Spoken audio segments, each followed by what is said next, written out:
Hi welcome to Shri Mallika's kitchen. ఈ ఛానల్ని ఆదరిస్తున్న ప్రతి ఒక్కరికి మా హృదయపూర్వక నమస్కారములు. ఇవాళ చిన్న చేపలతోనే కూర చేశాను, చాలా బాగుంటుంది. ఇది నెల్లూరు స్టైల్ చేపల పులుసు. ఈ విధంగా చేసిన ప్రతి ఒక్కరికి కూడా సూపర్ టేస్ట్ వస్తుంది. ప్రతి ఒక్కరు కూడా మిస్ కాకుండా అందరూ ట్రై చేయండి. సంతోషంగా కడుపు నిండా అన్నం తినచ్చు. కొద్దిగా పులుసు వేసుకున్నా కూడా ఏమి రుచి ఉంటుందంటే అంత మంచి రుచి వస్తుంది అన్నట్టు. ప్రతి ఒక్కరు ట్రై చేయండి. ఒకసారి ట్రై చేసి తిని చూడండి. తిన్నాక అప్పుడు కామెంట్ రూపంలో పెట్టండి ఎలా ఉందన్నది, ఓకేనా? ఇప్పుడు మనం ఎలా చేసామో ఎలా చేయాలో ఒకసారి మన కిచెన్లోకి వెళ్ళి చూద్దామా. వీడియో ఏంటంటే ఆఖరి వరకు స్కిప్ చేయకుండా చూడండి, ప్రతి ఒక్కటి కూడా అర్థమవుతుంది. ముందుగా ఏంటంటే చిన్న చేపల్ని నీట్గా రెడీ చేసుకోవాలి. చిన్న చేపల్ని కడిగే దాంట్లోనే మనకి మంచి రుచి వస్తుంది. కడగటంలో కొంచెం మిస్టేక్లు అయినా కూడా చేదు వస్తుంది. అంటే పొట్టలో ఉండే చెత్త సరిగ్గా తీయకున్నా, పొలుసులు సరిగ్గా తీయకున్నా, మీద ఉన్న జోమ్ సరిగ్గా పోకున్నా, ఇలాంటివన్నీ కూడా అందులో మైనస్ పాయింట్లే, ఓకేనా? ఇప్పుడు మనం సగం స్పూన్ పసుపు అందులో వేసుకున్నాక స్పైసీకి తగ్గట్టుగా నేనైతే ఒక 3 స్పూన్లు కారాన్ని వేసాను. మీకు ఎక్కువ తక్కువ కావాలన్నా అడ్జస్ట్ చేసుకోవచ్చు, ఇబ్బంది లేదు. 1 స్పూను సాల్ట్ వేసి మీదకించి కచ్చా పచ్చాగా దంచిన అల్లం వెల్లుల్లి పేస్ట్ని కూడా 1 స్పూన్ నుంచి 1.5 స్పూన్ మనం వేసుకోవచ్చు, ఓకేనా? 1 స్పూను ఆయిల్ వేసుకోవాలి. వేసాక ముక్కలన్నిటికి కూడా బాగా పట్టే విధంగా మనం కలుపుకోవాలి. ఇది మనం ఎంత బాగా కలపగలిగితే అంత మంచి రుచి వస్తుంది, ఓకేనా? ఇందులో ఇది మెయిన్ పాయింట్. ఫస్ట్ ఈ విధంగా బాగా అన్ని ముక్కలకు పట్టే విధంగా కలిపిన తర్వాత ఇప్పుడు మనం ఏం చేద్దామంటే మూత పెట్టి ఒక అరగంట సేపు దీన్ని ఊరనివ్వాలి. బాగా పక్కా పెట్టేసుకునేసి ఒక బౌల్ తీసుకునేసి నిమ్మకాయ కంటే కొద్దిగా ఎక్కువ సైజు చింతపండు తీసుకునేసి అందులో వేసి విడదీసి అందులో వేసి నీళ్లు పోసి దీన్ని ఒక 10 నిమిషాల సేపు నాననివ్వాలి. దీన్ని పక్కన పెట్టేసి ఇప్పుడు స్టవ్ ఆన్ చేసి ఒక ఫ్యాన్ పెట్టుకుందాం. ఫ్యాన్ పెట్టాక దాంట్లో కాస్త వేడెక్కనిచ్చి 1 స్పూను ధనియాలు, సగం స్పూను మెంతులు, 1 స్పూను జీలకర్ర, ఈ మూడింటిని వేసి కొంచెం మనం దోరగా వేగనివ్వాలి. ఇవి వేగేటప్పుడు ఏంటంటే మంట హైలో అసలుకే ఉండకూడదు, మీడియం లో అడ్జస్ట్ చేసుకుంటూ వీటిని దోరగా వేగనివ్వాలి, మాడకూడదు, ఓకేనా? ఈ టైప్లో దోరగా వేగిన తర్వాత తీసి ఒక ప్లేట్లోకి వేసుకుందాం. అదే వేడి మీద రోలు సిద్ధం చేసుకునేసి రోట్లో వేసేసి ఇప్పుడు రోకలతోని మనం మెత్తగా పొడి కొట్టుకుందాం.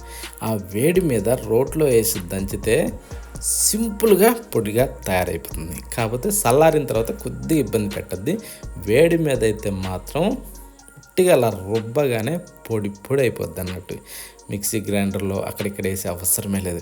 రోట్లో దంచింది మాత్రం పర్ఫెక్ట్ రుచి వస్తుంది. ప్రతి ఒక్కరు కూడా ట్రై చేయండి, చాలా మంచి రుచి వస్తుంది అన్నట్లు రోట్లో దంచింది, ఓకేనా? ఈ టైప్లో పొడిని రెడీ చేశాక తీసి ఒక ప్లేట్లోకి వేసేసి దీన్ని కూడా పక్కన పెట్టేసుకుందాం. పక్కన పెట్టేసి మళ్ళీ అదే ప్యాన్లోనే కొద్దిగా నూనె వేసుకుందాం. అంటే 2 గంటల మందం నూనె కావాలి. వేసుకునేసి దాన్ని వేడెక్కనిచ్చి తాలింపు గింజలు 1 స్పూన్ వేసి ఇప్పుడు ఒక 4 ఎండుమిరపకాయలు అందులో వేసేద్దాం.